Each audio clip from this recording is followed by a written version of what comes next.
মনোনয়ন জমা দেওয়াকে কেন্দ্র করে বারুইপুরে ফের উত্তেজনা। তৃণমূল কর্মীদের সঙ্গে পুলিশের ধস্তাধস্তি।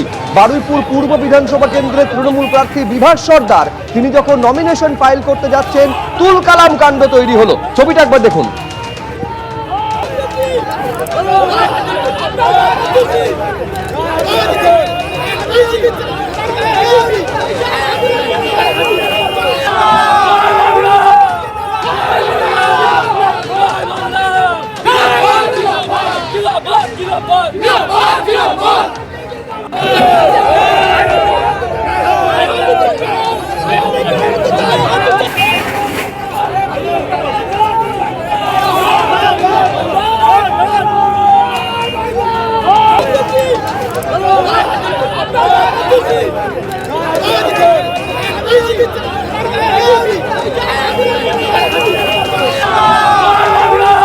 আমি আরো বিস্তারিত এই নিয়ে জানবো, সরাসরি কথা বলবো। রঞ্জিত হালদার আমাদের প্রতিনিধি রয়েছেন।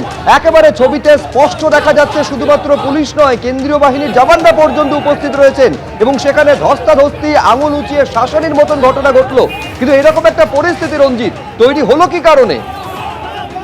দেখো সুপ্রজিৎ, ভাঙড়ের তৃণমূলের প্রার্থী শওকত মোল্লা এবং ক্যানিং পূর্বের প্রার্থী বিভাস সর্দার দুজন একসঙ্গেই নমিনেশন দেওয়ার জন্য বারুইপুর এসপি অফিসের কাছে যখন আসে, তার আগে বলবো দুজনারই প্রায় শতাধিক গাড়ি নিয়ে তারা কিন্তু প্রচুর লোকজন নিয়ে নমিনেশন দিতে এসেছিল।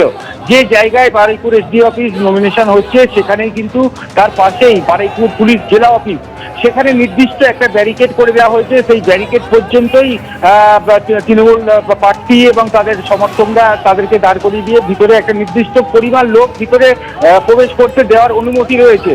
সেই ব্যারিকেডের কাছেই কিন্তু এই গন্ডগোলের সূত্রপাত। প্রচুর তৃণমূলের লোকজন তারা ব্যারিকেড দিয়ে যখন ভিতরে ঢুকছিল, পুলিশ তখন তাদেরকে আটকালো কেন, আটকানো নিয়েই কিন্তু এই বাতুরবাদ শুরু হয় এবং রীতিমতো ধস্তাধস্তি হয়।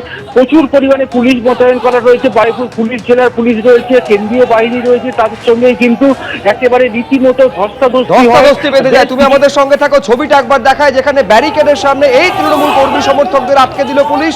তারপরে কি ছবি তৈরি হলো?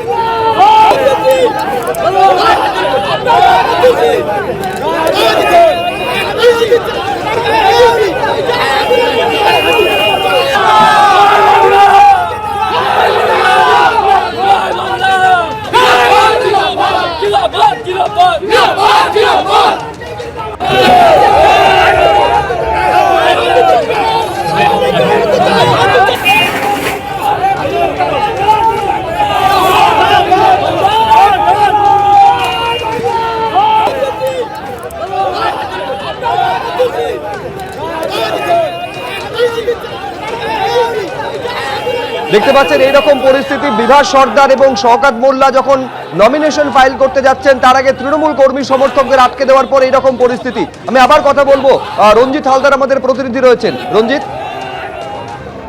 দেখো যে সময় এই ঘটনা ঘটে সেখান থেকে বেশ কিছুটা দূরেই কিন্তু শওকত মোল্লা এবং বিভাস সর্দার তারা একটা গাড়িতে, বুথ খোলা গাড়িতে আসছিল। তার সামনে আরো প্রচুর পরিমাণে কর্মী সমর্থকরা ছিল। তারা কিন্তু যখন ভিতরে প্রবেশ করার চেষ্টা করে, পিছনেই ছিল দুই প্রার্থীর সামনেই কিন্তু রীতিমতো এই ধরনের ঘটনা ঘটেছে।